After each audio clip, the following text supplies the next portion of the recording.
What's up, everybody? Unreal from Unreal Gaming here, and I'm here to talk to you about this. Actually, that's not true. I'm here to talk to you about this. Actually, that's not true either. I'm here to talk to you about this. Well, kind of. There we go. Today, we're going to be talking about Need for Speed Hot Pursuit Remastered. Going back to the very founding of the Need for Speed series, the Need for Speed franchise has largely been dedicated to street racing exotic cars in exotic locations, often with the police hot on your tail, hence the name. But you can argue that the formula didn't really take off until Need for Speed 3 Hot Pursuit, the original Hot Pursuit game, which was released on March 25, 1998.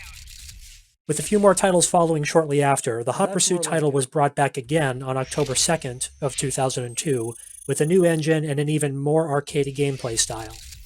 After that title, the police completely vanished from all future Need for Speed games before finally making a return in Need for Speed Most Wanted on November 15th of 2005.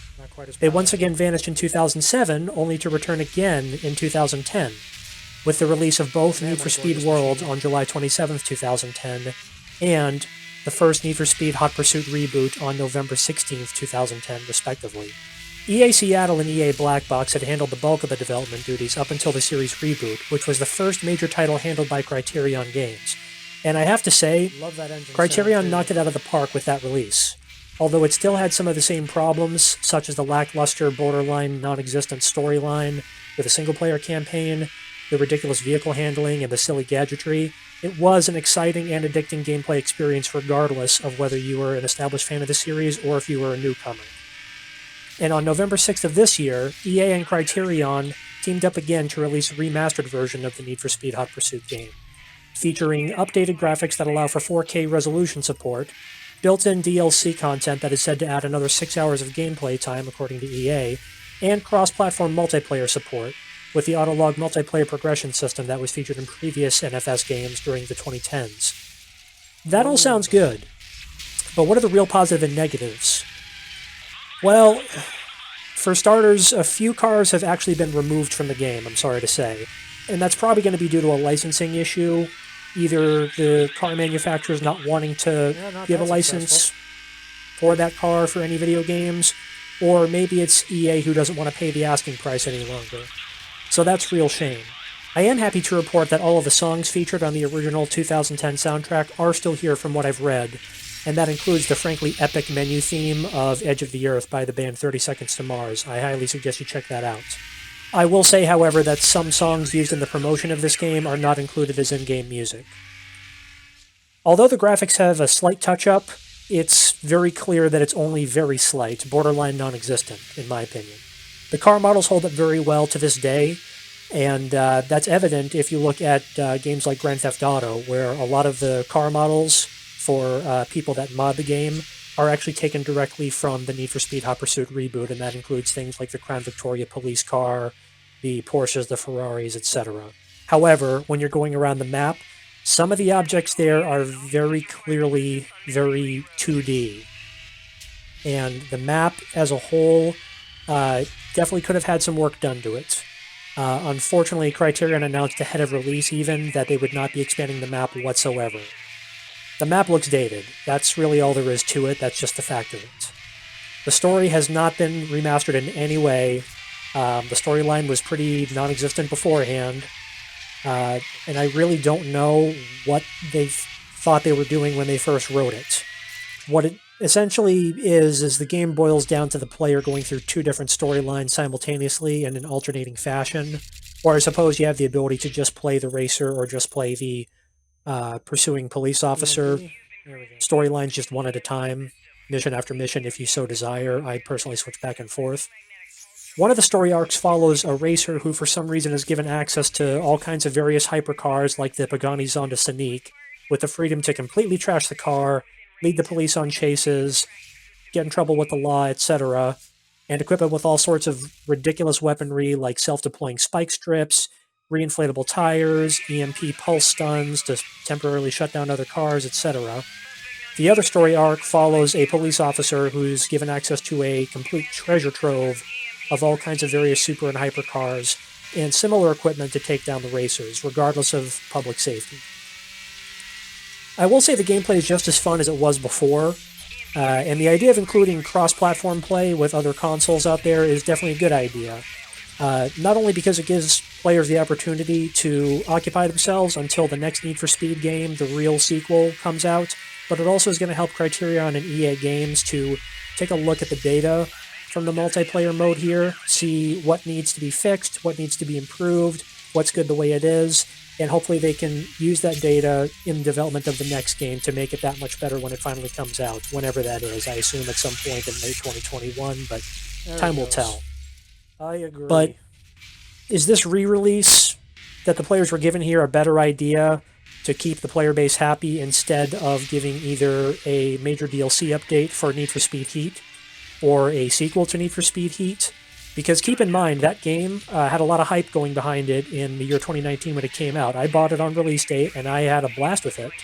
I reviewed it on my YouTube channel. I played it for several hours after reviewing it, and I absolutely loved the story, which is something I honestly can't remember the last time I ever said that about a Need for Speed game. And even with all the phenomenal nostalgic memories I have of the original Most Wanted, or Need for Speed Carbon, etc. The first Need for Speed reboot in 2015 that Ghost Games did.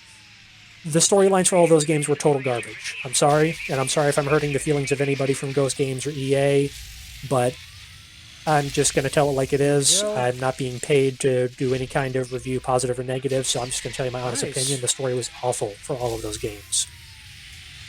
Need for Speed Heat was the polar opposite of that. It had a phenomenal story, very engaging. I was always excited to keep on playing to see what happened next, and it was left open for a sequel, very clearly open for a sequel, or at the very least a expansion on the original game where you could continue on with the storyline. And at the time of release, I bought the super duper deluxe Grand Poobah phenomenal edition of the game, expecting that I would get some extra content with that deluxe edition. And did players really get anything for that? No. We didn't really get much of anything. I think we got a couple of add-on cars and stuff like that, and then we eventually got a message from EA that they were going to be shutting down Ghost Games, the development studio who did so many excellent titles over the years. And that includes titles like not only the 2015 reboot, but also Need for Speed Rivals, which is probably the last, in my opinion, the last truly great Need for Speed game that I've played other than Heat. And that studio has been folded up. I think a few members of Ghost Games have been moved over to Criterion, and supposedly Criterion is going to be handling development duties for the Need for Speed franchise from here on out. And I'm not 100% confident in that, unfortunately. Yes, Ghost Games have had a couple of misses here and there. Ghost Games was the studio responsible for Need for Speed Payback, which was not really well received by the community. And a large portion of that was because the police were kind of half included, kind of not. Initially, the police interactions were just during specific missions. They weren't out in the open world like they were in other games. I think that eventually did get patched out, but Need for Speed Payback was a title that I skipped as a result of that. So Ghost Games is certainly not without flaw with their Need for Speed titles that they've made over the years, but it's really been between them and Black Box that have made the most consistently great titles in the franchise. If you look at Criterion's body of work, why would you stand down? They have the Burnout series to their name, which is a great series, and that's arguably one of the better parts of the Hot Pursuit reboot, was the car crashes. They're spectacular. The damage modeling, not so much, but just the slow motion, camera angles, the sound effects, looks and sounds awesome. But besides the reboots of the Need for Speed Hot Pursuit franchise, they also did a Most Wanted reboot in 2012, and although it was a good, solid Need for Speed game, it's absolutely nothing like Most Wanted from 2005. It's not even close. So, with that being said, I'm not really sold on them being the right development studio to take over the franchise. And this release of the Need for Speed Hot Pursuit Remaster, it's not swaying my opinion to be anything in the opposite. This is a remaster of a reboot of a sequel. So with that being said, because the core game behind this is still good, I'm not going to give this a thumbs down, but I'm not really seeing any real improvement. I'm not feeling any real improvement when I play this Pretty sure game, it's got other the than the ending fact that it block, can be too. played on 4K if you have a PC with a There we $400 go. monitor and a $700 to $1,000 graphics card. And it can also now be played against console players if you know somebody who also was willing to spend $20 on what essentially boils down to a very large patch, which could have been given out for free. It gets a thumbs in the middle for me. Nobody bothered to really put in any effort to teach the old dog new tricks here or to give this game a real, true, fresh coat of paint. It's a patch. I've seen games where multiplayer is added on as a patch later on. This could have been the same thing, and the graphical touches probably could have been made, or maybe even surpassed, quite frankly, by somebody willing to make an EMB mod third party. It's been done before, and I'm sure it'll be done later on in the series franchise here. But time will tell if the next true sequel to this game is going to be worth our time or not. I'm hoping to see some demo gameplay of whatever's next in the series within the next few months, and I'm hoping to see a release sometime in the fall or winter of next year. But we're going to have to settle on the reboot for now. So I hope you guys enjoyed the video. Please be sure to like and subscribe to my channel. Check me out on Twitch, twitch.tv/unreal_Twitch. Check out my Twitter account @UnrealOfficial. And of course, check out all my videos on YouTube, youtube.com/UnrealGaming. Until next time, I'm Unreal. You just watch a stream with an average gamer. You guys take care.